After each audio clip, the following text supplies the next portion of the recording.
No role plays, just real. Chris and Lorenzo share 4 decades of combined experience to help you become a more effective leader. We've never really, as a workforce, spent a lot of time on making sure we're developing good leaders. We'll be able to share stories, experience, mistakes, failures, successes. This is Hacking Your Leadership. Welcome to Hacking Your Leadership. I'm Chris. And I'm Lorenzo. And Lorenzo, on this episode, I want to talk a little bit about accountability. I just administered an employee engagement survey for one of my clients, and the results were largely predictable. One of the questions specifically on this survey is one that typically comes up as one of the lowest scoring questions on any of the surveys I've ever administered for any company ever. And that is the question that says, my coworkers are committed to doing quality work. And when I say low, I don't mean low. It was actually a pretty high score still. It was just lower than the other question scores on the engagement survey. And the reason why it can largely be expected to be lower than the rest in most cases is because a lot of people have the tendency to believe that even if they have hardworking coworkers, that they themselves work just a little bit harder. You know, that every person is the hardest working member of their own team, and everybody else, even the really hard workers, the good workers, are just slightly below that. And so people will in order to validate their own work, will oftentimes answer that question a little bit lower than the other questions, you know, whether or not their employees are committed to doing quality work. And then when I look at the comments that are left for a lot of these surveys, some of the comments talk about a lack of accountability, meaning people don't like feeling that their coworkers are getting away with murder while they themselves work their butts off every day. Now, I know, and you probably know this too, that many of the people who will say they don't like their coworkers getting away with murder while they work their butts off every day, they are also the one in the minds of the coworker who thinks they're working hard every day while this other person is not being held accountable. So you have to take some of it with a grain of salt. But when enough people are saying it, you can't just ignore it. You know, the job of a leader, if you start seeing trends like this, is you have to try to dig deeper and talk to people and figure out where this is coming from. And so I've always believed 2 things that seem to kind of fight with each other. They don't necessarily live in the same world peacefully. One of them is that praise should be public and accountability should be private, right? That's something that I think a lot of leaders agree with. But on the flip side, if the people you work alongside don't get the sense that people who are low performing or underperforming or who are not committed to the organization, if they're not being held accountable, then that can cause a rift in the morale. And so there's this dance, I think, that a lot of leaders have to deal with when it comes to how do you hold low performers accountable without falling into this trap of like, oh, ranking lists and, you know, the lowest 5% get fired and all that. Is this something you struggle with ever? Yeah, well, it's definitely something that I think, you know, every leader has to work through, especially if you're looking to build, you know, a culture of empowerment, inspiration, and accountability. Right. You know, you've really got to figure out the space that you're comfortable in, but also, you know, understand that as a leader, like I agree with you when it's like the praise in public and punish in private. Like that makes sense to me. What I don't necessarily subscribe to is that you cannot, you know, necessarily like you're not allowed to punish in public or praise in private. Like you're actually allowed to do both. You just wouldn't do it to a specific person. So it's not like if you're going to talk about people needing to get better or, you know, team members needing to pull their weight or whatever the case is, and talk about that in a public forum, you don't want to necessarily target an individual, but talk in a larger idea. So I think that as a leader, as in through my career, what I've learned to be able to kind of balance both and make sure that you have an environment where people feel good about the work that they do, but they also understand that there is dialogue that is happening and there are expectations for everybody. And maybe they never see it themselves, that the conversation that's being had with potentially an underperformer in the specificity of what they're working on, they there's a sense that they know that these things are happening. So like I'll give you a great example. I have, in my career found times where sometimes you'll see a lack of engagement collectively with a team because of attendance. You'll see where there will be people that will call out. There will be, and it tends to happen as a leader going into a new team or a new business or something where you're trying to look to figure out how you can increase culture, build on what the foundation that's already there, and get people engaged in the work. And those attendance ones can be cycles too, because when it starts happening, it makes other people feel like I'm being left in a lurch here by myself. If they're not going to come in, why should I bother coming in? And it becomes really hard to put a stop in that cycle. Absolutely. So as an example in that situation, there's just been times where I would find myself in public talking to a team, whether that's in a quick meeting or while they're working together, and say, hey, everybody, I just want to say thank you, for coming in today and getting some work done. I know that we have some opportunity here in regards to attendance, and we have some people here that are not here when they're supposed to be here. So I know that you're pulling the extra weight, and I really, really appreciate that. And just trust me, like as a leader, and as we work through this, like I want people on this team that want to be here. And I will, I have a commitment to talk to people that may see this as something that, either they don't want to be on this team, they don't want to do this work, or they're not here when they're supposed to be here. But I just wanted to thank all of you for coming in and not just doing your job, but also carrying the weight of the rest of the team. So that in my mind is accountability, and that's public accountability.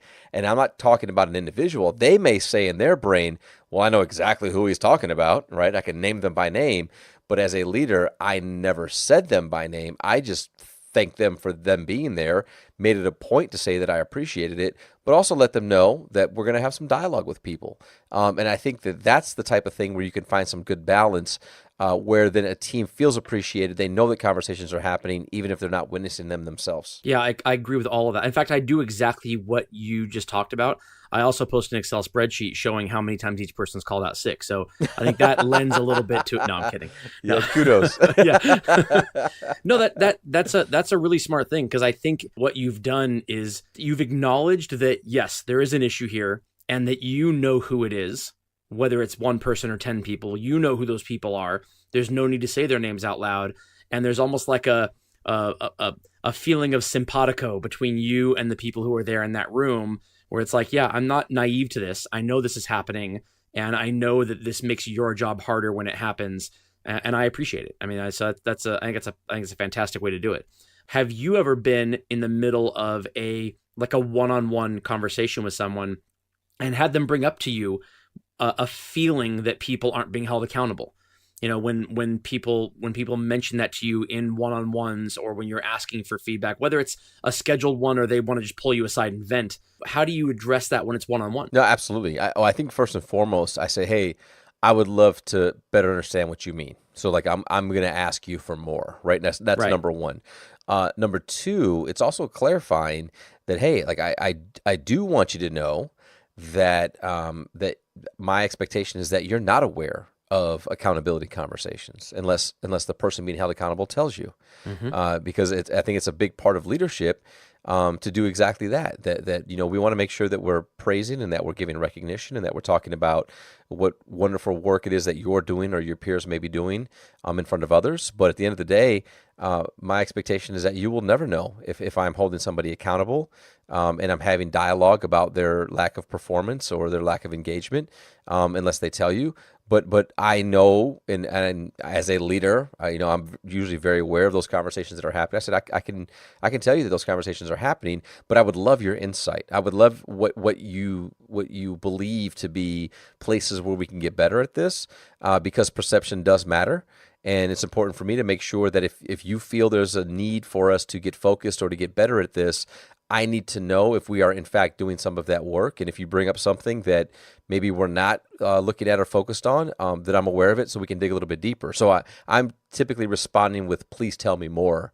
But I'm also giving them some understanding that, like, I'm not going to tell you that, oh, no, we are, and here's who we talked to, and here's what we said. Like, that's never going to happen, because that's not, for us to do as leaders. Yeah, I heard a long time ago there's an adage that says, if someone will gossip with you, they'll also gossip about you. Yeah. And it is the same thing. If you manage to talk to a leader and that leader in the course of a conversation like that talks about the specifics of who's having issues and what's being done about it, believe me, they're doing the same thing about you to somebody else as well. Yeah, I think another piece of this too, especially if you're a leader of leaders, is that you talk in the same element around leaders and mistakes that are made and conversations that are happening. And so, like as another example, there's many times where I will clarify. I'll say, hey, like, please also understand that the interesting thing about leaders, especially those that are, either new to role or still learning in role, which I think everybody's always learning in role, is that, we don't typically give the same pass to leaders to learn, develop, make mistakes, and move past them like we do with individual contributors. And so I will always say that also in public forums, say like, hey, look, we're learning and evolving and trying to figure things out the same way that you are. So when, you see leaders make mistakes, please understand, like, that's a part of learning and growing. I would never hold on to a mistake that you made 3 months ago or 6 months ago, because my expectation is that you learn from it, we don't repeat it, and you get better for it. I was like, what makes it harder for us to do that for leaders is that they tend to do it in a public forum.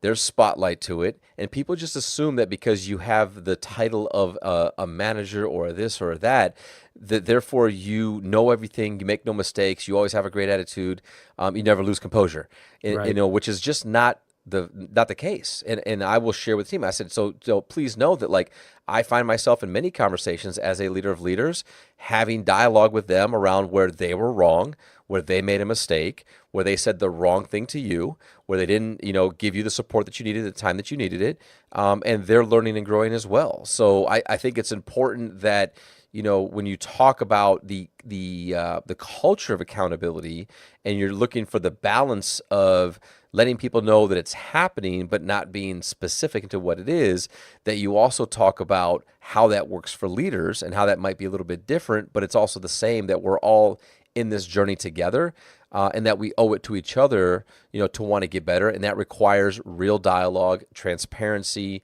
and accountability at all levels. And accountability doesn't mean you're getting written up or you're getting fired. Accountability simply means that we're finding, the balance, and that if mistakes are made, we're addressing them and we're getting better to not repeat them in the future. Yeah, well, I mean, if a leader really believes that accountability isn't getting written up or getting fired, but it's the collective action that we take in order to learn from our mistakes and get better.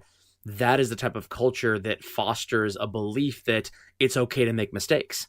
And if you believe that a mistake and that accountability, the definition of that is something that is career stalling or potentially career ending, then you develop a culture full of people who are risk averse. They're not going to make anything better. It'll be an easier team to lead, but you're never going to make any waves. You're going to make anything better or bigger. You're going to be mediocre, and you'll remain there. Yeah, I completely agree. And I think that it's like, again, that level of dialogue is extremely important, for when you're building culture amongst teams. I think it has to be a normalcy of what we talk about, and that we also look for opportunities to share, when as leaders we've been held accountable by our people. Like, again, like I know we've talked about in the past around making mistakes and around, owning mistakes and things like that. But it's also a good time to talk about that and say, hey, you know what, like, as the main leader or the whatever, there's many times where I have this great idea and I think this is going to be the awesome thing and this is exactly what we need to do. And then I share it, and you know what happens? Nobody says anything because of my title and what I do. And then we get out in the hallway and somebody goes, hey, Lorenzo, like, that's actually not going to work. That's not a good idea. And we probably shouldn't do that. Right. And then everybody kind of laughs. And I go, you know what? You're right. And the reason why I know you're right is because you actually do these things all day, and you have a different perspective, and you have a better relationship with the team, and you're closer to a customer or, the end user or whatever that is. So I'm going to trust that when you tell me this won't work, you have more perspective on this.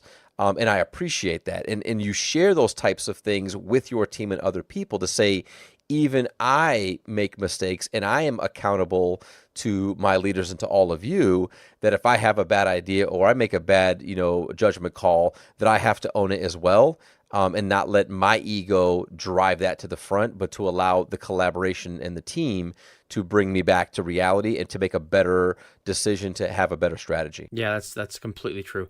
So, we talked about why how to publicly punish, for lack of a better word, and about owning it as a team and not speaking about an individual specifically. But that only works for so long. You can only say that so much. You still have to back it up with the action, because if you're going out and saying that every single day for weeks or months and nothing is changing, you will lose credibility in saying that, and you won't be able to even say that anymore.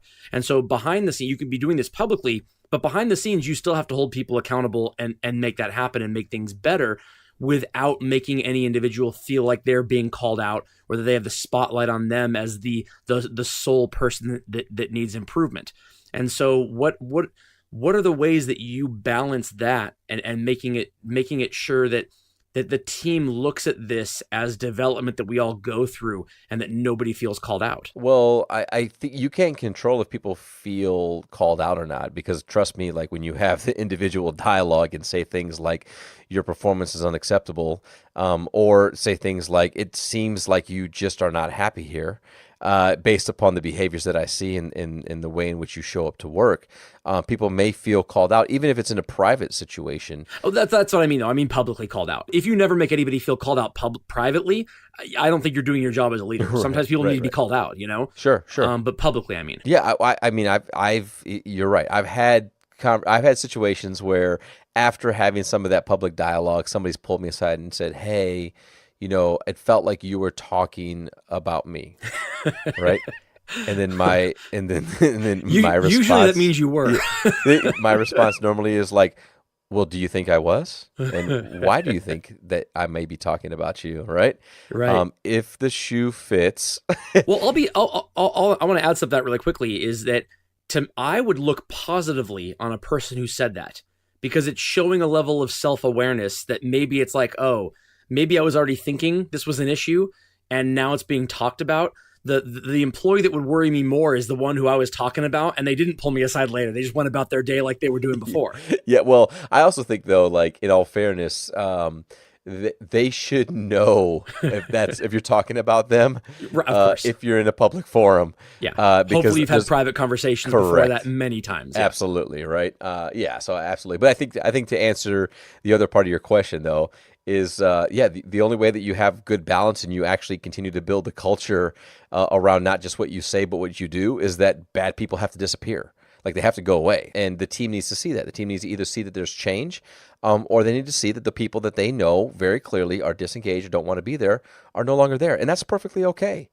Because if people say that they're not happy and they don't want to be there and work with the team and do that type of work, then I'm like, hey, that's great, because we're on exactly the same page, because I feel the same way. Like, you shouldn't be here either. Right. So, like, what can I do to help? And how can we get you in a place where you're going to be happy, you're going to feel good about the work that you're doing, and that you can go on and live your life and add value somewhere where you feel you want to add value. I completely agree. And with that, it brings us to this episode's 1 Minute Hack. The 1 Minute Hack. Okay, for this episode's 1 Minute Hack, here's what I'd like for you to do. Get out your pen and paper, and as you think about your team and people that may be struggling in regards to meeting expectations, I want you to write down their name. And I don't know how long that list is. Hopefully it's not that long. If it's really long, then there's probably some more basic foundational work that you need to do. But I want you to write down the names of the people that you feel could definitely use some help to meeting expectations and then potentially being able to exceed expectations. Next to their name, I want you to write down the person that you feel would be their best resource. Somebody that does what they need to get better at really, really well, and has an ability to not just role model it and show it, but be able to train it. And the reason why this is important is because, as Chris and I were talking through this episode, when you have these private conversations with your people that may be struggling or are underperformers, I think it's really important to talk to them about saying, we want to help. We are looking to make sure that we've done everything we can to help you get to the point where you are meeting expectations. So what I would like to do is say, I've got an idea of who we have on our team that can help you get better at the work that you're looking to do. But I would also allow you to pick somebody if there's somebody that you feel you have a better relationship with or that can help you with the work that we've been talking about where maybe you are below expectations. And you allow them to have a choice, but you want to be prepared in case they don't have somebody or they're open to it that you can give them to, because at the end of the day, you're going to hold them accountable to the result regardless of whether you pick or they pick. The reason why this type of strategy works really well when finding balance to culture is that it includes the team and helping each other get better. And as they see that they're spending time with their peers to build skill and that you're pairing them up with people that do the job well and those that may be struggling, they understand that this is in essence an element of accountability, that there is work that's being done behind the scenes that they're not a part of, but they are a part of the process as they are helping their peers to get better. And that really helps build culture and trust and teamwork. And it allows the team to see and understand that you are taking action to help those that may be struggling or underperformers to get better without ever having to say out loud in public that there's accountability that's happening for these individuals. I think it's a fantastic 1 minute hack. And I think if you're a leader and you're trying to figure out the best people to pair up with underperforming individuals, the most important element of who to pick should be the relationship that those two people have with each other. A person who feels like they're being performance managed or that they have to be taught or trained how to do something, there's going to be a natural kind of feeling of a bruised ego when it comes to that. There's no way to avoid that. The best way to make it turn into something productive is to make it so the person you're pairing up with them is someone that not only knows the job well that you're trying to train, but is someone who is empathetic to that process, someone who understands that this person is probably struggling with this a little bit, and to not judge them for it, and to look at this process as something that is positive and part of development and something that they themselves may have to go through in the future with somebody else. Yep, no, I completely agree. And with that, it brings us to the end of this episode. This is Hacking Your Leadership. I'm Lorenzo. And I'm Chris. And we'll talk to you all next time.